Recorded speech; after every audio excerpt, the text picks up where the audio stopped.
हमारा जो इस वक्त मतमा नज़र था इमरान खान का, वो पाकिस्तान की फ़ौज के जो लीडरशिप है वो नहीं थी। हमने जो इस वक्त सेट ऑफ पॉलिटिशियंस हैं जो फ़ैसला कर रहे हैं, उनकी लेजिटिमेसी के ऊपर क्वेश्चन किए हैं।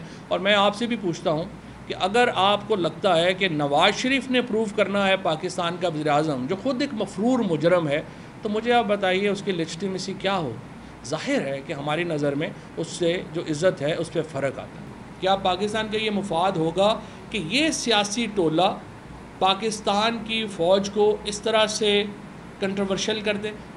क्या ये पाकिस्तान का मुफाद होगा कि पाकिस्तान की जो इस वक्त सबसे बड़े लुटेरे हैं, जो पाकिस्तान के लिए असल सिक्योरिटी रिस्क है, वो इस तरह की अपॉइंटमेंट्स करें और इस तरह से वो मामलात को जो है वो आगे लेके चलें? ये इमरान खान का सवाल था कि ये कोशिश कि आप इमरान खान को, उनके करीबी साथियों को सियासत के मैदान से हटाकर पाकिस्तान में अपने बच्चों की, फिर बच्चों के बच्चों की आप जो हुकूमत है उसको आप बचा सकेंगे। ये पाकिस्तान के अवाम ने नहीं होने देना। लोगों को इतनी शदीद नफ़रत है इस वक्त इस मौजूदा हुक्मरान टोले से।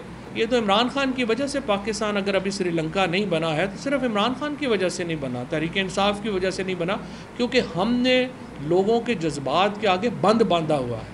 हमने लोगों को रोका हुआ है कि हमने पाकिस्तान को एक मुनज़्ज़म तरीके से तब्दीली लेके आनी है। एक गैर मुनज़्ज़म तरीके से फ़साद के ज़रिए तब्दीली पाकिस्तान के मुफाद में नहीं होगी, और अदरवाइज़ लोगों की आंखों में खून उतरा हुआ है। और इसको आप इस तरह से ना लाइटली ना लें कि आज जिस तरह ख्वाजा आसफ़ ने बयान दिया कि जी इसके ऊपर इमरान खान के ऊपर बड़ी लंबी लिटिगेशन आएगी और हम ये कर देंगे वो कर देंगे। आपका बाप भी इमरान खान को डिस्क्वालीफाई नहीं कर सकता। आप इमरान खान को सीन से हटाएं और फिर मुझे आप इस्लामाबाद से निकल के दिखाएं।